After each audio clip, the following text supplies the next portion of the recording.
Hey, small business owners. Have your sales gone up but your bank account doesn't? Has getting to know your numbers been on your to-do list for a while? Let's face it, you're good at doing the work in your business, but the money is hard. Have you noticed that by the time you pay your bills and pay everyone else each month, there's just not that much left for you? It's just not fair. As a business owner, you know you deserve to be getting paid more than you are, but you just can't seem to figure out where all the money went. What if there was another way?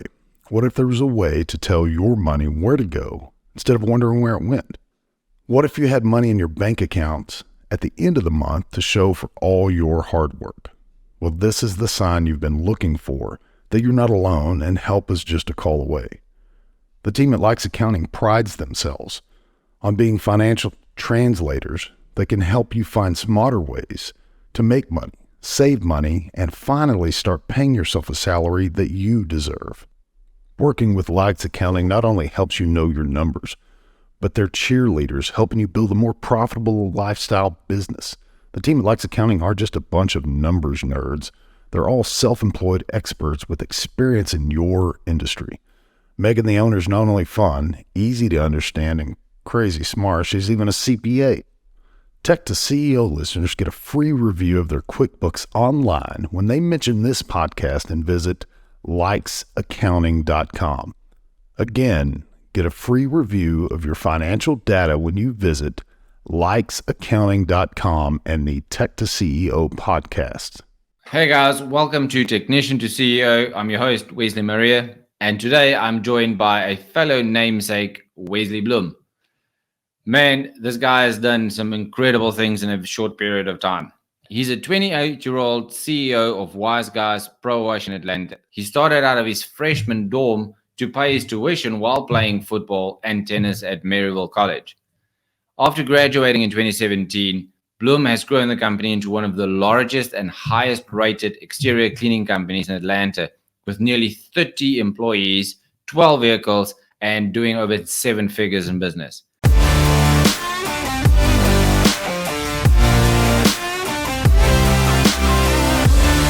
Hey Wesley, thank you for joining me on the podcast today. You've obviously done some very impressive things. However, let's unpack what you're doing today, and then let's jump into the story of how it came to be. So tell me, what was the journey like from technician to CEO? Well, first of all, Wesley, you've got one of the best names I've ever seen in my life. So I just wanted to tell you that first and foremost. You got a great first name there. But in terms of the journey, and thanks for having me on the show. In terms of the journey, I mean, it's definitely been the journey. That's for sure.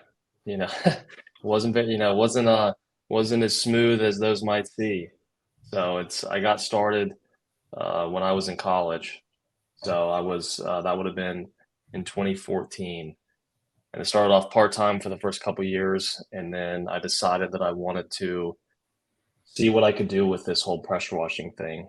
And so I decided to go full-time in 2018, and that's when the fun kind of began. So I don't know how much detail you want me to go into. I mean, you're a very impressive guy. I mean, I know your bio says you're only 28 years old. So let's start. What did you study at college? This was like a sideline gig for you that turned into a full-time business, or have you always been attracted to the entrepreneur world? So I went to college to play football. I went to Maryville College in Tennessee, and I was recruited to play football there. I was a kicker. And so and the plan was to go there briefly and play well and then go somewhere bigger. It's a really small school. That was the goal. And I went there my first year and I played, but I didn't play well enough. And so I knew I wasn't going to be able to go anywhere else that next year. And so I was sitting in my college dorm room and I was trying to figure out what I was going to do for work over the summer. And one of my best friends growing up in Atlanta, I'm from Atlanta, he said, "Oh, let's do something this summer to make some money." And I said, "Sure. What do you have in mind?" He said, "Landscaping." I said, "That's not going to work. Everybody where we live has landscaping services. They're not going to fire the service, hire 2 college kids that have no idea what they're doing, and then leave them out to dry in 10 weeks when they go back to school out of state." And I was like, "Yeah, that's a good point." And so he said, well, do you have a better idea? And that's where pressure washing. I was like, what about pressure washing? And he said, well, have you done it before? I said, no. I said, have you done it before? He said, no. And I said, let's do it. And so we figured out that his aunt had like a little Home Depot machine. You could probably buy it for like $300. Terrible machine, but you don't know at the time. And so that was, the spring of my freshman year of college. So I was about 19 at the time. And at that point, I didn't know that it was going to be a business. I saw it as a way just to make money over the summer because I was still in school and I couldn't work during the football season. I ended up playing tennis too. So I couldn't work during football or tennis. And so I had to work harder over the summer. And so, yeah, that's where it started. I studied finance and accounting when I was in school. I didn't know necessarily when I went to college what I wanted to study, but yeah, I knew I always wanted to run a business. I just didn't know what it was going to be. And that was kind of the frustrating thing, I think, early on, like in college and stuff, was I didn't know in what. I feel like there's a lot of us that we know that we want to have our own business, but we never know what it's going to be. And I think a lot of us think it's got to be something sexy. Yeah. And pressure washing is definitely not that. So yeah, so that's kind of how it started. And it was just, it was the first, I went back to school. I played another season of football. I played better, but still not good enough. And at that point I was kind of at a crossroads where it was like, I got to go one way or the other. Like I got to either commit to this pressure washing thing or I've got to really commit to football. And I just felt I was more passionate about the pressure washing. So I quit football and decided to continue to do that while I was in college. Man, I'm always excited when people start using words like I was passionate about something. And I enjoy listening to people's stories because the conversation is always around what are you passionate about? It started off with like a summer holiday gig just to make some money, and then it switched from just making some money to, hey, I'm really passionate about this business. So tell me a little bit about the cheeky name. Why is it called WiseGuys and not, Clean as Us or Cleaner Us? Or Yeah. So when I started the company, it was called College Student Pressure Washing. Okay. So that was the name. And so it's a bit heavy on the tongue, yeah. Yeah, and so the logo was a guy pressure washing off a ball and chain that said student debt. Oh, really? So yeah, and I think that was one of my things was like, you could hire me and I'll do a good job and you can feel good because I'm using the money to pay for college. And I think that was kind of one of my ends in the beginning. And so I graduated college, and I hired like some part-time people over the summer. We got up to where I was doing like $100,000 in revenue over the course of the summer, over the 3 months, just with some part-time help.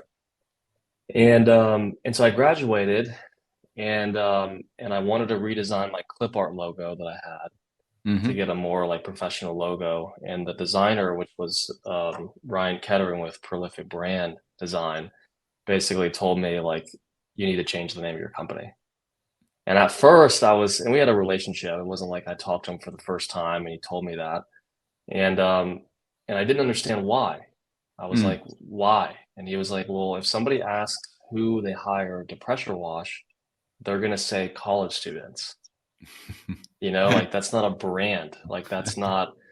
And so I was like, okay, that's true. And so I wanted to come up with a name that tied back the original, story. And so I couldn't think of what it would be. Would it be collegiate cleaners, collegiate cleaning, student something? I wasn't sure. And so my dad and I were going back and forth on the phone, and he said WiseGuys, and we both laughed, and we kept going. And then like we got 10 names down, and it was like, hey, when you said WiseGuys, like, were you being serious? And he was like, no, I wasn't, but I kind of like it. And so that's where it stemmed from. So the idea was to then make it not the negative wise guy connotation. Yeah. And so that's why I went with the bright colors and the owl to try to offset that. Okay. Well, congratulations on building a very successful business. I talk to business owners on a daily basis, and some of them, have been in business for 10, 20 years, and they're still trying to do $300,000 in revenue, and you could, in a summer, as a startup college kid who knows nothing about business, per se, you got up to 100 very quickly. So in this journey from being the technician, the guy who was cleaning, and stepping into true sense of being a business owner, when did you realize that you were the CEO of an actual company? Yeah, that's a good question. It was definitely a progression. I think that there was a period early on where you're not quite sure if you really want to do it, Mm-hmm. because it sucks. I mean, it's awful. So, there was like the first year going full time and hiring my first full time employees, and I just didn't see how it was even possible for anybody to have anybody work for them. Like it did. I couldn't see it. And so I think it wasn't until probably about 2 years in being full time where I really started to feel like a true CEO and not just the guy running around with his head cut off, Yeah. working 1,000,000 hours a week. Yeah, that's the thing is we start off on this journey, and the first milestone is, man, can I just pay my bills? And then it gets bigger and bigger, and then you're starting to take on responsibility of other people paying their bills. And then eventually, it's not like you wake up one day and it's like, oh man, I am CEO today. You can change the name on the business card, but it's still chaos the next day. Yeah. And there seems to be this growing trend of, hey, I want to rid myself of chaos in my life. When I'm CEO, when I reach the pinnacle of business, whether it's a small company or a big company, CEO equals no chaos. So how true is that statement for you? I think it's pretty true. I mean, I think, it's been a few years. I haven't worked in the field in probably 2 or 3 years now. So I feel like at this point, it's true that, not to say that I'm not still running around trying to get stuff done, but it's different. It's not reactive so much as now I can be more proactive. Yeah. In terms of like, one of the things that we're doing is we're redesigning our office. We don't have to do that, but it's kind of like, and so I can be more intentional. And so I think for me, where I really started to, I think for me, where that point came where I started to feel more like a CEO was when I realized that under no circumstances was I going to have to go into the field. Yeah. Because, as you're growing, eventually you have, you have your technicians, but it's like, somebody calls out, you're filling in, and so now we're at a point now where like under no circumstances, there's not enough people that could pretty much call out for me to go out. And that was actually something this morning that I was thinking about of like, I used to dream about that time when I could go to the office and I knew that I just could work in the office. Yeah. Well, congratulations on that. Obviously, you in your bio, you said you run a team of 20 people. Is that correct? So right now we have 20, but we're going to get up to 40. Oh, wow. In the next 60 days. We might be closer. We might be at like 23 right now, but yeah, we're making a steep climb in terms of that. We're coming into the busy season for us. So part of that is there's obviously a high demand on you as an individual to develop your leadership skills. And it's not like you can go to leadership college, and get certified or qualified as leader or CEO. What does that leadership journey look like for you? It's been really good. I think one of the things I was kind of not surprised about, but I really realized is that nobody's going to do it but me.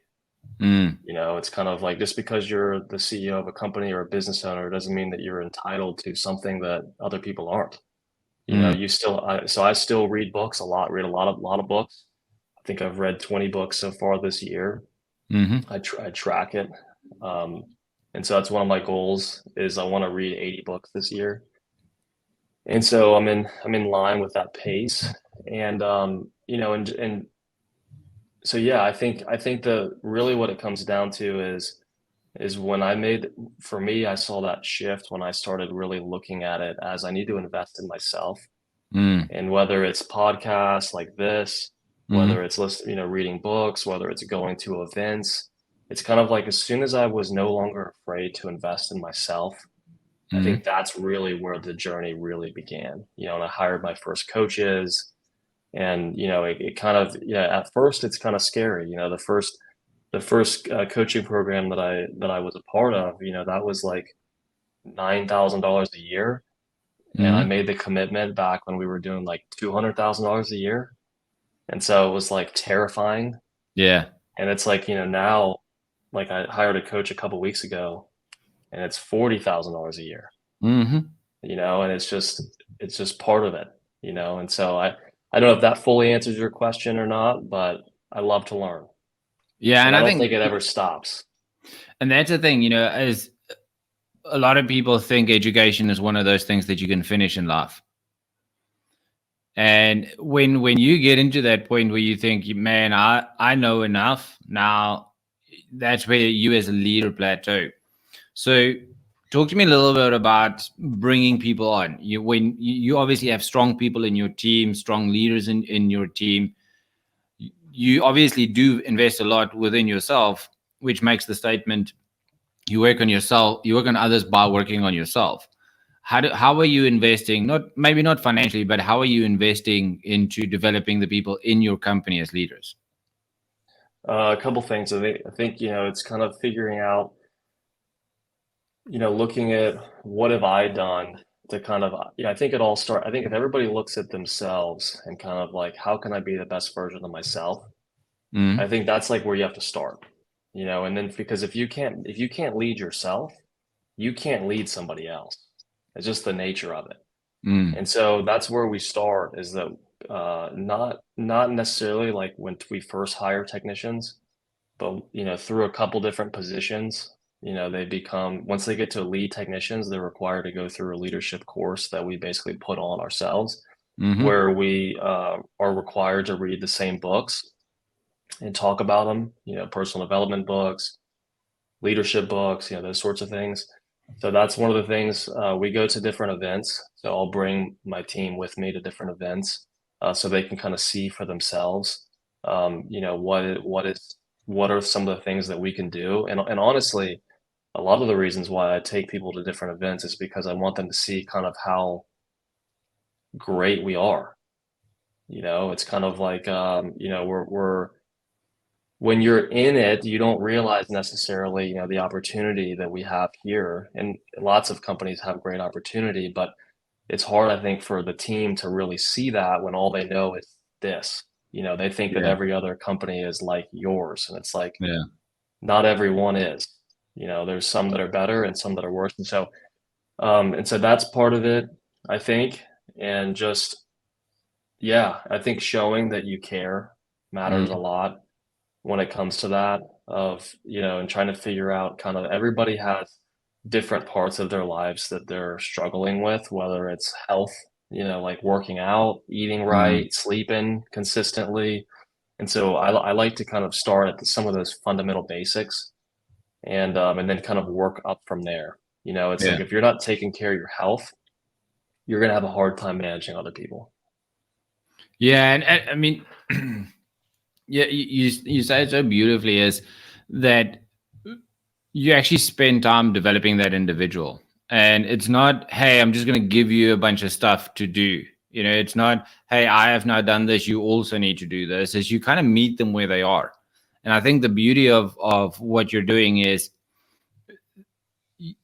that leadership development it's a personal thing. It's not a transaction. And, it is, Nassim Taleb wrote the book, Skin in the Game.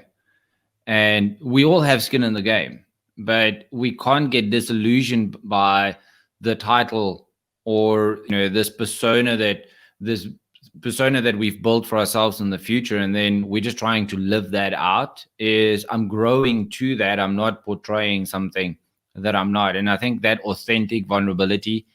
The other thing that you mentioned, I was thinking, is you take your teams to events and show, your business and other businesses and look for opportunities.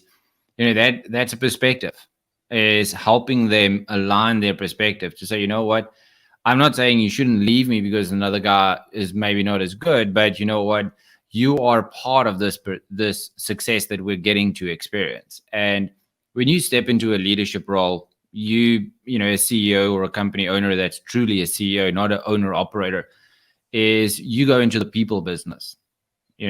What you do at the end of the day is not, it brings in the money, but happiness, fulfillment, joy, passion, commitment, those things show up when you realize I'm in the people business. Yeah, 100%. Yeah, and I think that was one of the challenges. I used to be a really bad communicator.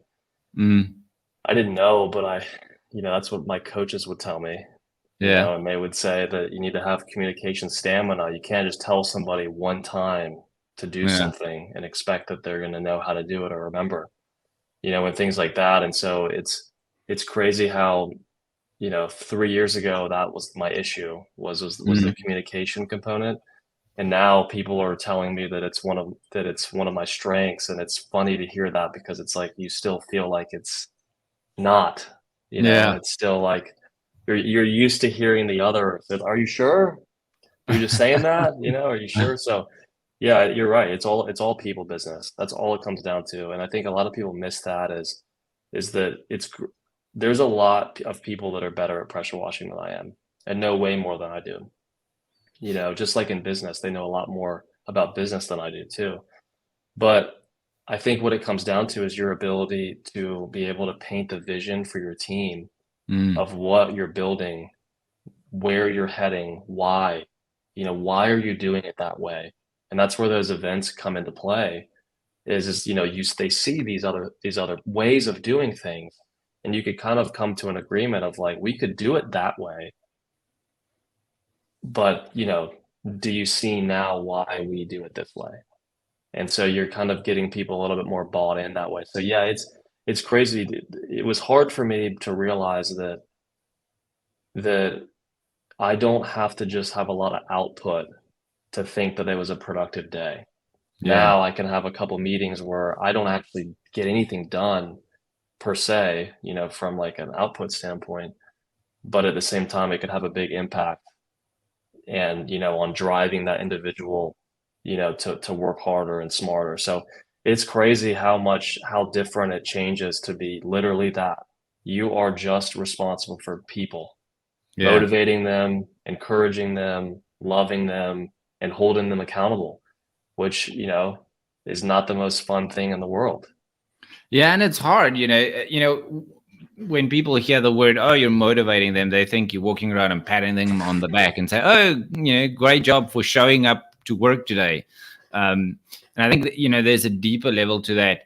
One of the things that I want to congratulate you is I think a lot of people struggle coming to terms with our own inadequacies, and you're very aware of that. And you're like, hey, this is something that I had to work on. And I think that's the mark of a true CEO, is somebody that can say, you know what, I can admit the places where I've stumbled, the places where I've fumbled the ball, and I was diligent and committed enough to develop in that. So apart from the obvious that you just said around communication, how are you changing your mindset and renewing your mind around identifying inadequacies and helping other people overcome their inadequacies? I mean, I think where I start is on habits. I think that's really where I start, whether it's with myself or whether it's with, somebody on the team. It's where do I want to be? What's the goal that I want? And then what habits do we need to focus on to get there? And so for me, one of my goals right now is that I want to be even fitter than I am right now. I want to be even, best, you could say like best shape of my life, but I want to quantify that. I don't want to just say I'm in the best shape of my life. Like, what does that mean? Yeah. And I don't just want to go off of weight either, because, there's good weight and bad weight and stuff like that. And so that's one of my goals right now is I want to get my body fat percentage down below 15% for literally no reason other than it gives me something to shoot towards. Yeah. And it's a quantifiable goal. And so when it comes to the team, it's what I found is that the goal doesn't really even necessarily have to correspond with work, but it's moving them towards that direction. And when they're in that mentality, if they're going to reach for something, they're going to be more receptive, and more open. And so I think that's where I start. We actually have we use an app called Habit Share, which is a free app. And so we share our habits with each other, and we check in and make sure that we've done them. And I think the big thing is, for me, is like leading by example. It's really easy to like say the right things, but do you do them too? Yeah. And, and I think that they're looking at that, of whether or not, is the leader actually doing what he says he's going to do? Yeah. What you're effectively describing is be, do, have. Is I need to, you need to be the change you want to see. And the people that work in our companies, they look to us and say, okay, how do I mimic what you're doing? Is other people want to have success and they want to achieve things. So when we talk about success, you're right, is success breeds success. And success is only measurable when you have specific outcomes associated with it. Oftentimes I hear people, I just want to be as you say, I'm in best shape of my life. Well, if you lose a pound now between today and the weekend, you are the best shape. So, the same with money is, well, I just want to have more money. If I give you $1, you have more money. I've achieved your objective. So one of the questions I have for you, Wesley, is how do you negotiate success? That's a hard question to answer, to be honest with you. Okay, so let's how do you negotiate success for yourself? Like, how do I determine success for myself? Well, how do you negotiate success? Because determining success, we can go through exercises and, set some goals and that type of stuff. But when you negotiate success, there's always a price. Everything in life has a price.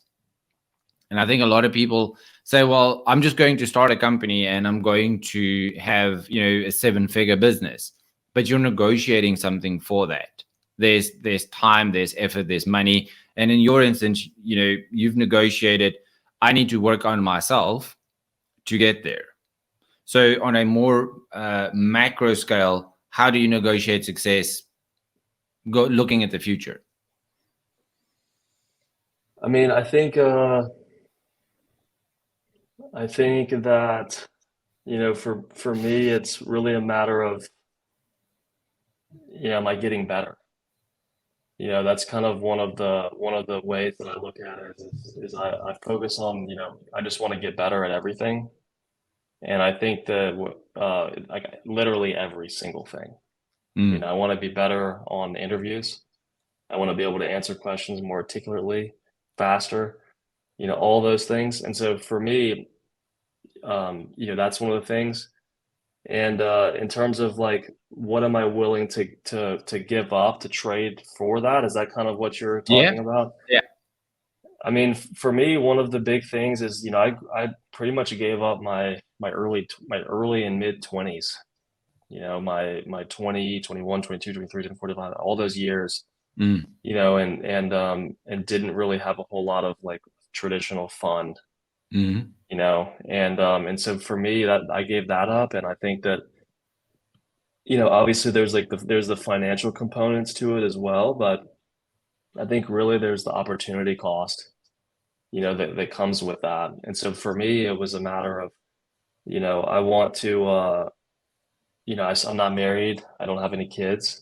And so for me, it's kind of like, that's one of the motivators is that at some point I want those things. And so I'll work as hard as I possibly can. I'll do whatever I got to do to make sure that, when that time comes, that I'll be able to, provide what I never had. And not that I just want to like give them a bunch of stuff.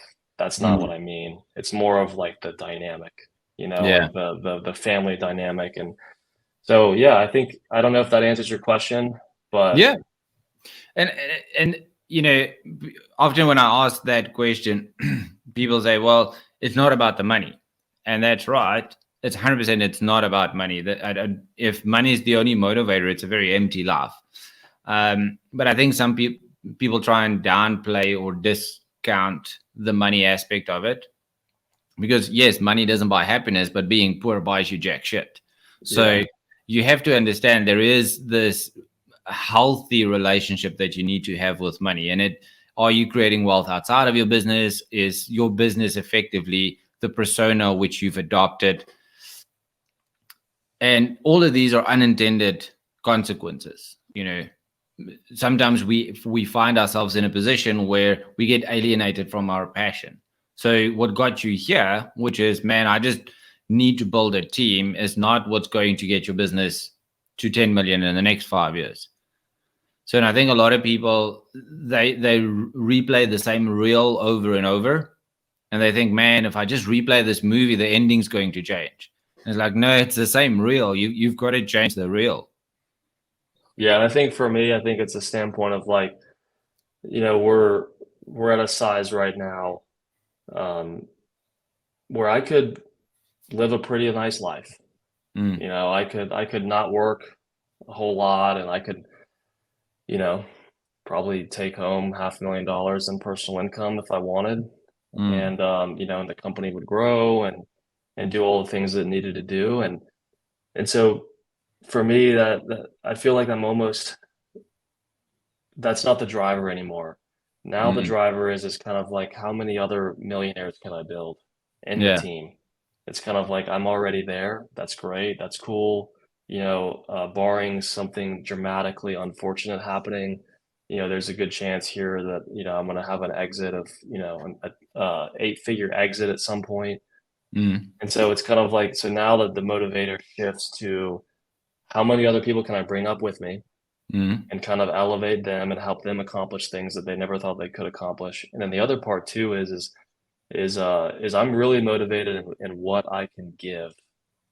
That's really one of the things for me is that I really want to make an impact as much as I possibly can, not just in the relationships, but in tangible things, and in terms of like buildings and infrastructure and those sorts of things. And so that's part of where my motivation lies at this point.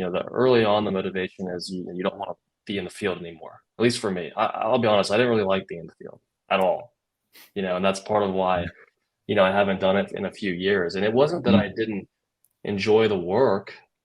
It was that it was so stressful to be doing something when other things needed to get done. It's hard to enjoy. Like, pressure washing is pretty therapeutic, but it's not therapeutic when your phone is ringing nonstop and you have emails and you have all these different things. Like, you can't enjoy it because in the back of your mind, you're like, this is great, but now I got to do X, Y, Z when I'm done. Yeah. And so that's kind of, the shift. And so that's where I'm at right now in this whole journey.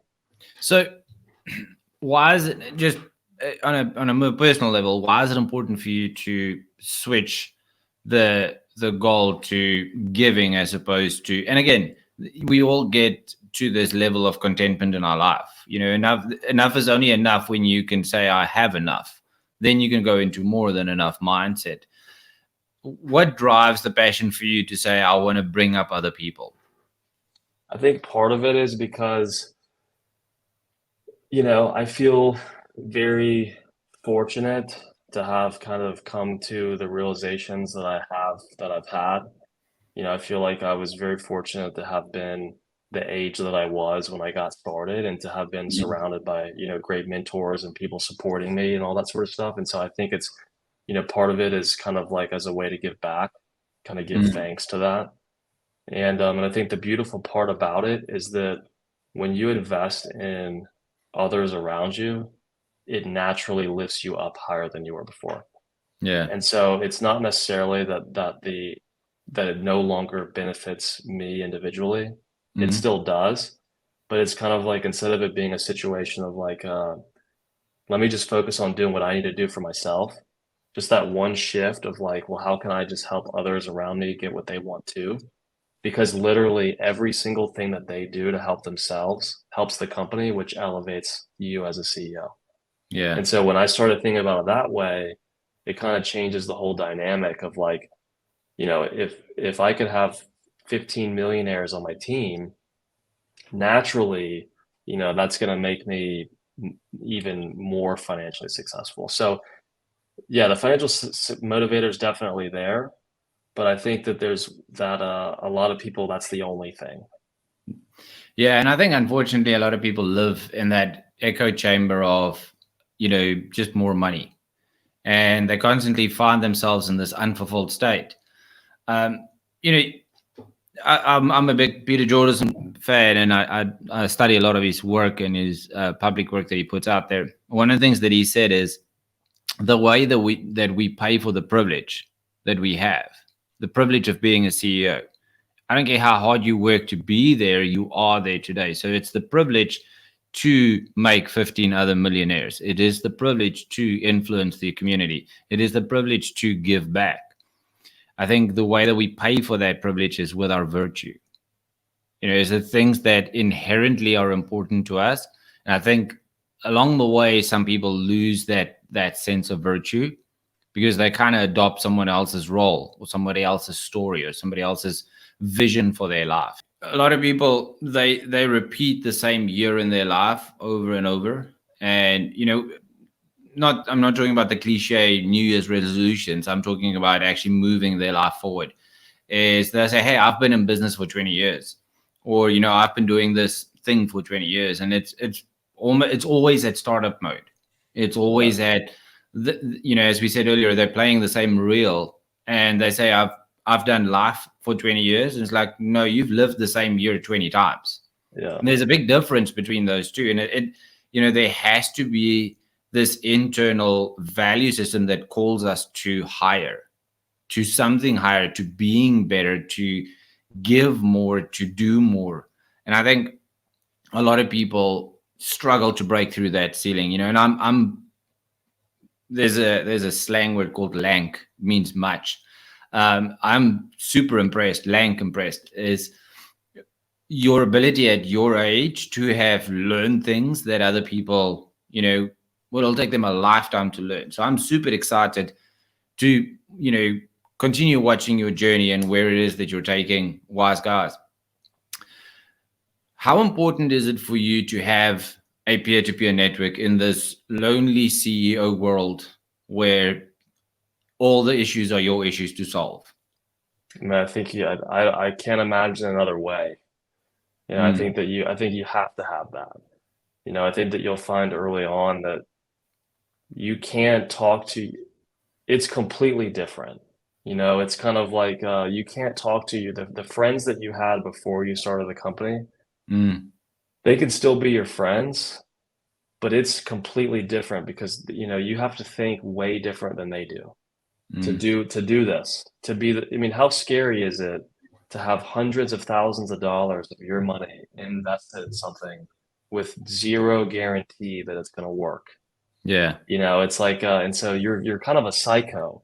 Like we're all kind of weirdos. And so you kind of have to talk to weirdos to kind of realize that, although you might be weird compared to the general population, you're all cut from the same cloth. You're all kind of wired the same way. Yeah. And and it's crazy to me. One of the things that baffles me is that people want you to succeed, but they don't want you to succeed more than them. Yeah. And so when you're early on in your business journey, everybody wants to help and everybody wants to support. And then once you reach the level that they're on, everything kind of changes. And, and so you can't be the person that, that sells $100,000 project and then goes on Facebook and says, guess what?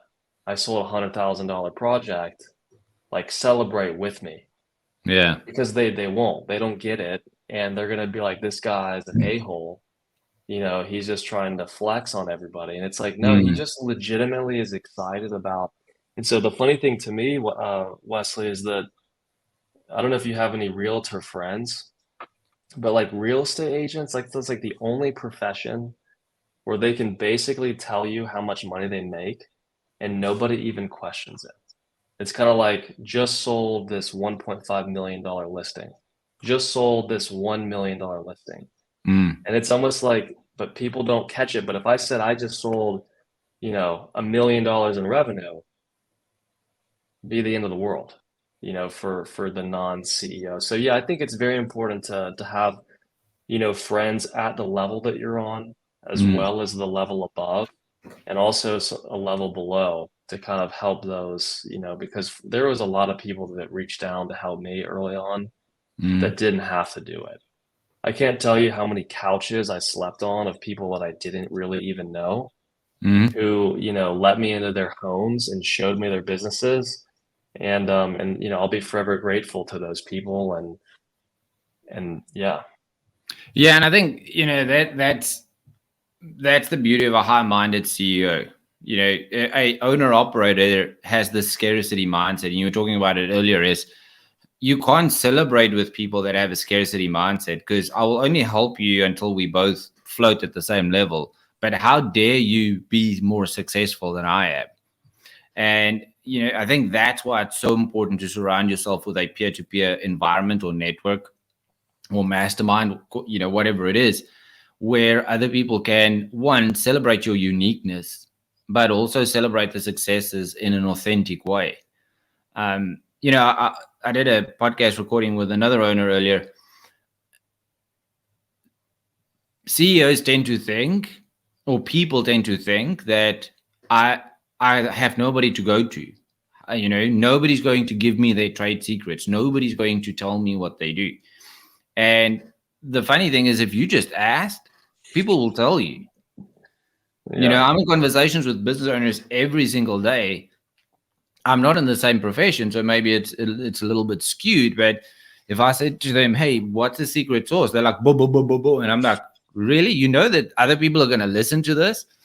And the more conversations I have with true high-level CEOs, they authentically just like, "Man, come into my business. I will show you, from the door to the back door, exactly how I do what I do." Yeah, couldn't agree more. A good example is, I think, on the scarcity mentality is like, I had a business owner come and visit our location about 2 months ago. And I want to be selective on the people that I let into our facility, because again, it's important to me that they're not spreading negativity or anything like that, But it was really more a matter of like, I'm not gonna lie to you, I kind of looked at it almost like charity, because of how small. I mean, we're talking very small. We're talking like probably 15 times smaller than us. 20 times smaller than us. And so at first, that was kind of the mentality. I was wrong to think that, but that was kind of what it was like, let me give back. I'll spend some time with him. I'll give back. And you know what the craziest thing about it is that he had one idea while he was here that saved me $25,000 this year. Wow. Literally, off of one of the products that we buy, where and it wasn't something that he'd ever done himself, but he said, with the quantity that you're buying, maybe you should go direct. And I was like, that's a great idea. And so I think that's part of it too, is that, it doesn't matter what size CEO you're dealing with. It's the ability to see opportunity. And it's so fun to be around people that see opportunity and that are positive, and it's like so much better than everybody else. Everybody's complaining about their jobs. They can't wait for the weekend. It's like, are you kidding me? Like, that's the life that you want to live? Like, please do it, but just stay away from it. Yeah, and it's you see this in all aspects of life. People, I just need to survive my job so that I can have beer money on the weekend.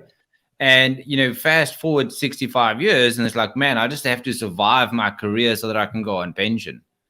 And I used to be in the financial industries before. I used to be a financial planner, and how many times I've seen people, they get to the end of their life and they just jump off a cliff. It's like, it's that gold medal syndrome. you know, when an Olympic athlete comes back from the Olympics and they get home and they look at this medal and like, shit, what now? Because I've worked my entire life for this. Now I'm here. You know, there's an old joke that says, what's a dog going to do when it catches the car that it's chasing? You know, and I think a lot of people fall victim to that because the story that's sold to them is happiness is in the future. Happiness is not the outcome. Is, Stephen Furtick says there's preparation for the purpose through the process. So the happiness sits in the process of life. It's doing life. It's that dash between the two dates. And I think a lot of people hear that, and I can say that over and over and over to people, and they're like, "Man, that's easy for you to say, Wesley. You run a multi-million-dollar power washing, window cleaning business, or you know what? You're 28 years old. You got your whole life ahead of you." And it's like, the truth from yesterday is still the truth from tomorrow. And if you're living yesterday's future happiness, that's going to be true tomorrow. So one of the other things that is quite evident in talking to you is, a lot of people have this dichotomy around fear and faith. And one of the things that I've learned is fear and faith requires the same amount of energy, but they cannot occupy the same space. And what is your view around that? How do you feel? People are oftentimes offered opportunities, or that guy that you said you allowed into your facility. Oftentimes these doors of opportunity, as we call them, open up for us, and we're like, man, I just, if I walk through this and everything that I hope for actually happens, what then? Yeah, I mean, I think for me, it's really a matter of what do I have to be afraid of? Like legitimately, like I've got nothing to be afraid of. It's kind of like if I were to lose it all, I'll just do it again. You can't it's like people think, and I've fell victim to this as well. Let's say that you took every asset that I own, you just took it away. If everybody's response would be like, oh my gosh, like, how are you ever going to do that again? Or it's going to take so long to do that. And what I'm realizing is that through the journey of running this company, it's forced me to be a whole nother level of version of myself. And you can't take that away. You can take the assets away, but you can't take the life lessons. Like early on, when you're still a technician, how terrifying it is to hire somebody. It is like the scariest thing of all time. Like what if, like I remember it's like control. They're afraid to give up the control. And so, but for me, it's more a matter of like, I'm afraid that if I don't give up enough control, I'm not going to get to the position that I want to be in. Yeah. It's kind of like looking about it differently. It's like, what if I don't do it? And so for me, that's kind of how I look at it is that, I like to use uncomfortableness as kind of that sign of like, I'm growing. Yeah. Like and so for example, like one of the things that I'm doing right now is I'm actually intentionally dressing a little bit more like a CEO. Okay. Like I'm actually wearing dress shoes right now. I used to wear tennis shoes, and like I'm wearing pants. I like shorts way better, and so I'm like intentionally. It's very uncomfortable to do it. Like I got a nicer watch, not like a Rolex, but it's less expensive than my Apple Watch, but it looks shiny. Yeah. And so that's one of the things right now that I'm kind of leaning into and so it's like, it's that confidence. You can't take that confidence away. You can take everything, but you can't take what I know and, and the confidence behind it. And I think when you start to look that way, and I think part of it too is that, I live so below my means that, like I was talking to one of my business coaches a little while ago, like maybe about a year ago. And this was like everybody was feeding me nonsense about the economy. Like, are we in a recession? I don't know if we're in a recession or not, but we're growing. And so I'm not even going to worry. It doesn't even matter what it is. We're going to keep doing what we're doing. Yeah. And so, and I was talking to him, and we're in the process of opening up another location. And I was like, uh, Josh Latimer was coaching me at the time, and it was like, do I really do this, or do I really want to invest, the capital into this unknown, or do I just kind of like stay where I'm at and I got a little bit ahead, I'm a little ahead. And he asked me, he was like, let me ask you something. He's like, how much money do you have in the bank? And I told him, and he goes, and what do you, for you to live the life that you live, what does that cost? And I told him, he like runs the math, and he's like, Wesley, that is 16 years Yeah. of runway that you have between, he's like, what do you have to lose? And at that point, it was almost like this thing unlocked. And it was like, you're exactly right.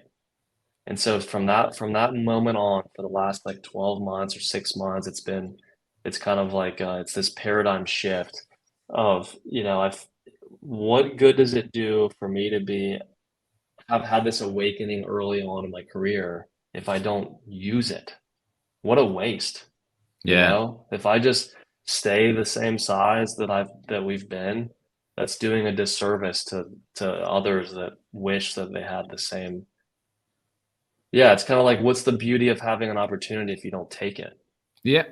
And I mean, I was listening to a podcast that Jordan Peterson was on, and he was talking about the exact same thing. You guys, guys that are getting, 8-figure exits out of a business. And he said a lot of people just strive for that, and then they go live on a beach somewhere and drink Mai Tais every day. And they don't never have to do anything. And he equated to being an adult baby with a golden bottle. He said, what do? Lie on your back and suck all day so that, and that's literally what it is. I think people have this idea, this Instagram life is like, well, once I get to success. And, I love the way that your coach has given you perspective around it and say, you know what, if you deploy capital and actually go out and get your money to make money babies, it's a very different approach than saying, you know what, I've got this 16-year safety net, because that was never the goal. Right. And you're never going to change anybody's life by having a 16-year safety net for yourself. So obviously there's some challenges along this journey. When you get stuck, let's say you hit a ceiling, where do you go to become unstuck? That's a hard question to answer. I'm not going to lie to you. I don't get stuck that often. It doesn't mean that it doesn't happen. It does. Like yesterday, there was a situation that was a little frustrating, and it was it was an employee situation, and it was right before I had an interview with a potential executive hire in our company. And I heard the voice of like, just reschedule the interview. Yeah. Like you can't be, who you need to be on this interview if you're focusing on that situation. And so I think for me, I really just turn to gratitude. I think that's really kind of when I get stuck, that I spin it around. And so and I look at it as I get to, not I have to, because I think it's really easy to look at. That's my favorite saying. I use that all the time. Yeah. It's hard because you can't look at it that way. Because again, ultimately, we are incredibly lucky and blessed to be in the time of world that we are, where we are, to be able to say, I have an idea to frickin' spray water, and nobody can tell me that I can't do it. They can't tell me how to do it. And it's really simple. That basically I try to look at it like that. I try to put it in perspective as much as I can, of like, let's not make a, speed bump. Let's not make it a mountain. Yeah. It's a speed bump. It's not comfortable. Nobody likes driving over speed bumps, but is it really going to prevent you from getting to the destination that you want because you got to go over a little bit of off terrain? And so, I think the human nature is that it's always there. but it's a matter of like, do you buy into that? The big thing for me is that, is with thoughts, it's whether or not we give them meaning. We can't a lot of people, they want to control their thoughts, but it's like, you can't control a thought. All you can control is the meaning that you put behind it. I didn't come up with that. I didn't come up with any of the stuff that we've talked about. That's the beauty of, of reading books and meeting other people is that, you don't have to come up with anything. All of it's there. You just got to go get it. Yeah. And I'm trying to write down as fast as the thoughts are coming into my head is good to great. I think the guys that are, or the business owners out there that are just trying to be good, the guys that are intentional about being great, and you said something that triggered a thought, which I'll get to in a minute, is I really love that I get to mindset, because it changes the perspective. You don't have to go into a meeting. You get to interview an executive. You don't have to grow your business. You get to grow your business. You don't have to deploy your capital. You get to deploy your capital. So this is the thing. Thank you, Wesley. Wesley is my thought came back to me. The question of coming unstuck is, people often say, well, if I'm stuck, how do I become unstuck? And yes, there's peer-to-peer network, and we live in an information overload environment. If you want to learn how to pressure wash, just go on YouTube. There's 100 guys. There's 100 guys that'll show you. So the barrier to entry is so low on a lot of things. I mean, you can go to ChatGPT and it'll type up a blog for you. So we've got so much access. We got access to so much that I think people are just becoming lazy. And you just have to do a little bit. It's not even, I'm not even asking you to do a lot. Just do a little bit and you'll be better than everybody else. And everybody's, well, yeah, I'm waiting for somebody else to do this for me. So one of the things that I like, which I don't do often, but when you do a cold plunge, is, there's all the health benefits, your blood, your circulation, all that type of stuff. But if you get into your head emotionally around a decision, if you do something like a cold plunge, it disrupts, it arrests your thoughts within a split second. So if you do a cold plunge and you look at that cold plunge and you can say, well, I can do a cold plunge because everybody else does a cold plunge, and I want to put it on my Instagram saying I did a cold plunge. Or you can say, I've got this challenge of being stuck in my head around emotional reactions to when things don't go my way. You can use something like a cold plunge to say, okay, I'm going to teach my body to stay calm. When my mind gets arrested by chaos, by, you mentioned a team member challenge that you had. When those things come up, you don't have to go jump into a icy pool every time, but your body and your mind will get into the rhythm of, hey, this is how I reset. So I can reset a lot quicker. And, history is littered with people that carry scars for 40 years because an event becomes,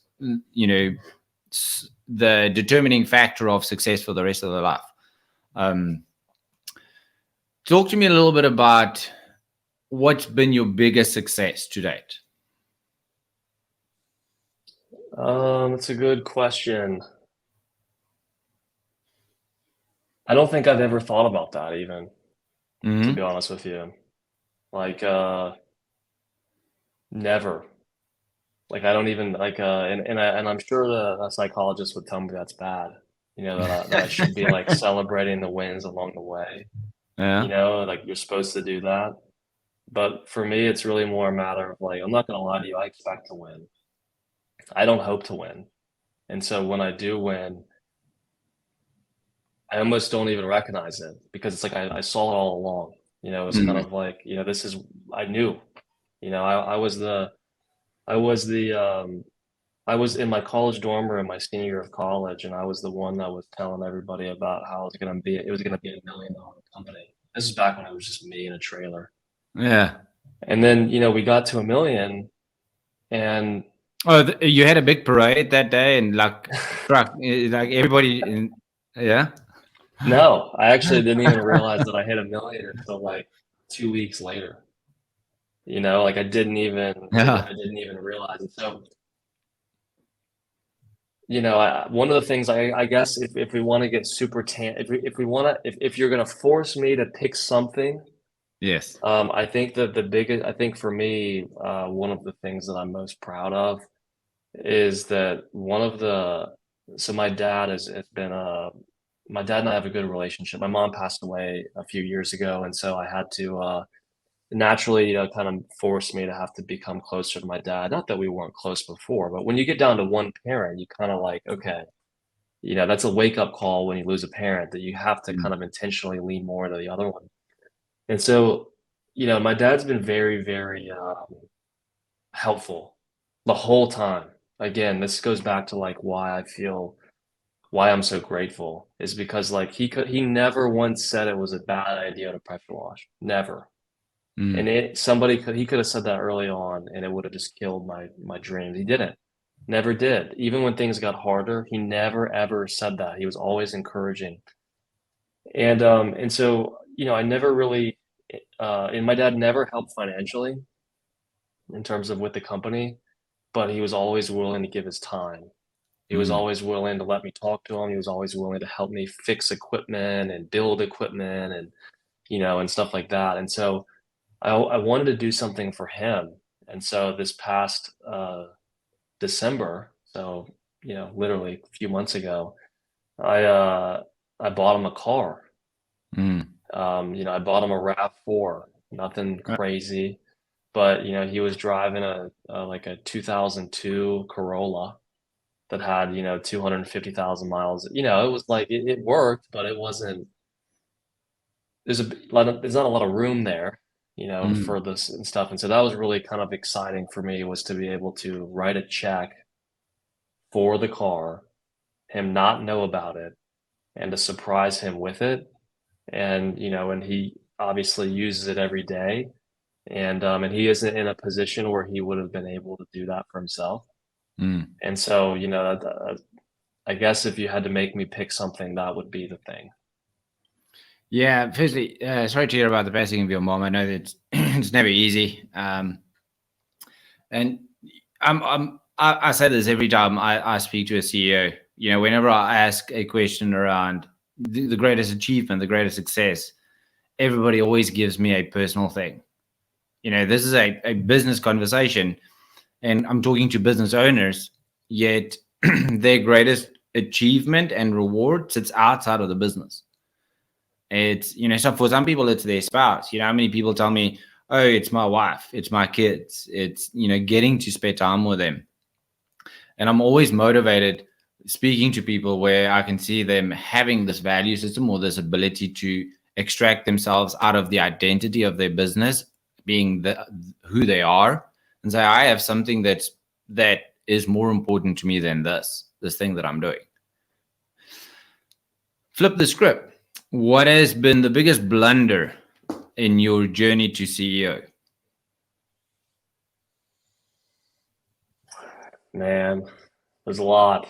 There's a lot. I mean, I think the biggest wake up call that I had, if you want to talk about like some pivotal points, I've had some Mhm. pivotal points. And they weren't necessarily even. So in 2018, like, I had this idea to go full time in the company. And I changed the name to WiseGuys. And I get our first office and I buy another truck and I hire my first full-time employees. And I'm like, we're doing this thing. I'm like, let's go. We do a job for a guy and we clean a $200 driveway. Like to clean this driveway, it's $200. And I'll never forget the employee calls me over there and he says, hey boss, like it looks weird. Should I stop? And I think to myself, I'm like, okay, so it's not new concrete, it's not commercial. I like go through this checklist, like it can't be that we're messing up the surface. So you're good, just keep going. And fast forward a week later, I get an email with a demand letter for $30,000 to replace the driveway for this customer's driveway. And to put it in perspective, the year before we did $150,000 in revenue. Yeah. And so 30,000 is like terrifying. And so that was one of the turning points. And so, that was where I realized, like, okay, I'm not a kid anymore. I can't act like I'm just the 22-year-old and everybody's going to be sympathetic. Like, they don't care. Like, this is for real. So that was a turning point. And then the other turning point was that I landed a $30,000 project the same year that we did 150,000 in revenue for the whole year. And so 30,000, the biggest job that we'd ever done before that was probably not even $1,000. I mean, this was like way bigger than, and so I'm like on top of the freaking world, right? Like we've got, we got that job. We were, a story ran about us in the local newspaper. And then 2 days later, the first day that I ever didn't go to the job, where like my team did everything themselves. They drove from the storage unit to the customer's house, did the job, to the next customer's house, did the job, and then came back and returned the trailer in the storage unit. And I didn't go outside, to like check on them. I was so excited. It's all in that same period of time. And you'll never believe what happened from the time that they dropped the trailer off at the storage unit until they got back to my house. Any guesses? They crashed the truck. Totaled it. Oh, wow. You know how many trucks we had? No, one. And so it was like, we got this $30,000 job. What am I going to do? Am I going to walk the trailer over there? Like, how am I going to get the trailer to this freaking job? So the good thing is that how's that Corolla of you doing? Can I tow a trailer with it? Yeah. Seriously. Thank goodness the trailer was put in a storage unit and it wasn't totaled with it. Yeah. So yeah, I mean, I could go on and on about all that stuff. And so I think, but honestly, and at first, it was really scary and it was really paralyzing. And it was like, it really kind of made you wonder if you really want to do it. But I think what's really cool about it is that, looking back on all of these various things, they kind of become comical. It's like we can laugh on it now. In the moment, it might have felt like it was the biggest deal in the world. But it's like, that's not the first time a truck's going to get totaled. It wasn't, right? Happens again. But, so it's kind of like just realizing that, that these things are going to happen and there's no way it's just, don't take it too seriously. Perfect example. I'm going to an event next week in Vegas and one of my team members was going to go with me. And we decided that they were no longer going to go with me to this event. They were going to stay here. There were some things that they were working on. And so I asked them to go into the reservation and like cancel their flight, but not my flight. What do you think happened? They canceled both. They canceled both. They canceled both. So I got a cancellation fee because they canceled the flight. And then I had to rebook the flight for now. So I had to pay even more. So it was like $400. Yeah. And one mistake. And I like early on, man, that would have been a huge deal. And like, I'm not going to sit here and say that I don't think anybody likes to lose $400 for no reason. Yeah. But it's like, it's just realizing that, ultimately it's not that big of a deal. Yeah. And I think, the lesson for me is people look at their life as things that happen to me. And, we spoke about it earlier, is when you can put perspective to this thing called life, it's just a series of events, really. There was Wesley, the stay-at-home kid. Then there was Wesley, the college kid. And then there was Wesley, the part-time kid. And then there's Wesley, the startup kid. And then now there's Wesley, the owner of a, massively growing company. if you look at it from that level and you theme these series of events in your life, you're like, man, actually, I think I'm gonna make it to next year. I think I'm gonna survive. But I think a lot of people is when things are good, they're happy, and then the moment a challenge shows up, the vehicle gets totaled. We screw up a guy's driveway. It's, oh, this is the pivotal thing that's going to sink the business. And I think a lot of that has to do with mindset, is having the right mindset. Being a CEO and being a business owner, everybody knows it's not free of worries. It's not free of challenges. Whether it's $400 on a plane ticket or $30,000 on a driveway, you're always faced with these challenges. The CEO is the one that steps up to the plate and says, this will not define me. So, Wesley, just thanks for spending time with me, man. I would love to spend like 6 hours with you talking, but I have to respect your time as a business owner. Any parting thoughts? If you could give advice to other business owners out there, I mean, what does it look like? And secondly, what are you excited about the future? What does the future look like for you? Well, I really liked what you just said, in terms of on that, that things don't happen to you, they happen for you. That kind of mentality. And so I think that, going back of like, what do you do when you get stuck? I think when you can rewind the narrative, I think that really helps. So in terms of from a business owner standpoint, advice that I would give to another business owner, are you somebody worth working for? Like, would you work for yourself? Yeah. Like, can you like take a step out of your own shoes? And that's one of the trends that I notice is that like I've got a guy that I know who he's never found. He asked me, where do you find good employees? And he struggled every year to find good employees. His company's been the same size, but you couldn't pay me enough money. Like, there's not an amount of money that you could pay me for me to work for this guy. And so I think that that's the one thing that I challenge any business owner that's listening to this is, is it truly hard to find good employees, or are you just not providing a good enough opportunity for those people to be attracted to it? Wesley, I'm excited to watch your journey, man. And for you guys that are listening, check it out. It's Wise Guys, check them out.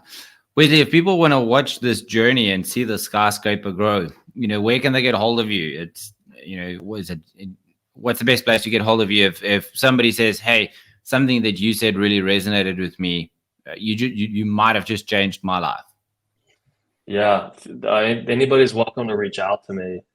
The best way to get a hold of me is to send me a message through VOXER, the app, and it's just, my username is my name, Wesley Bloome. And if you don't know how to spell it, go to WiseGuys and you'll see my spelling and there.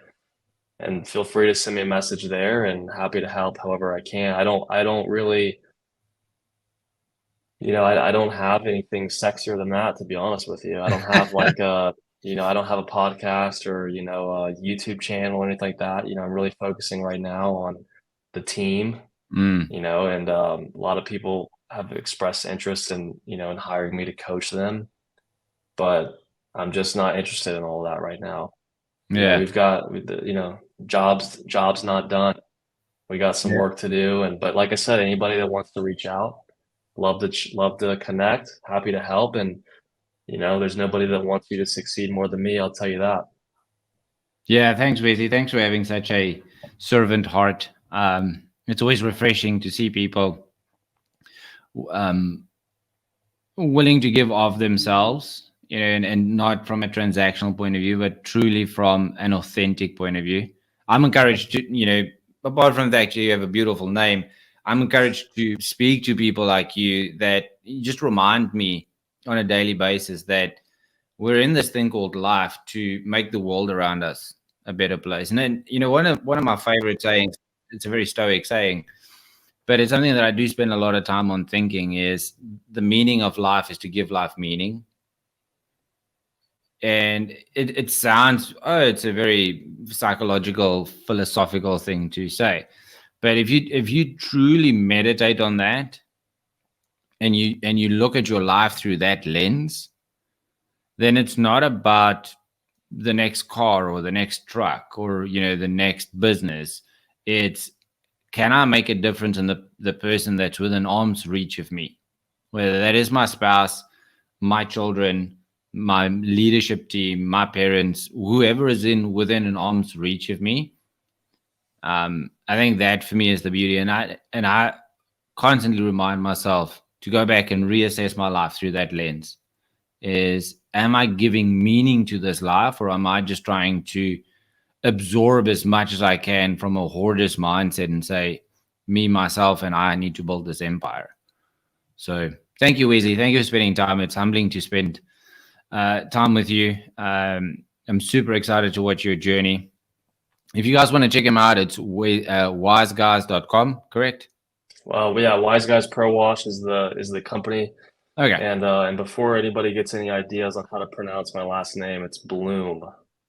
Okay.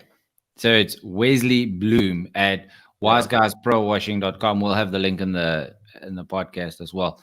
Thank you, Wesley. Thanks for spending time. It was my pleasure. Thank you for having me on. I love it. Thank you. I love it. Thanks, man.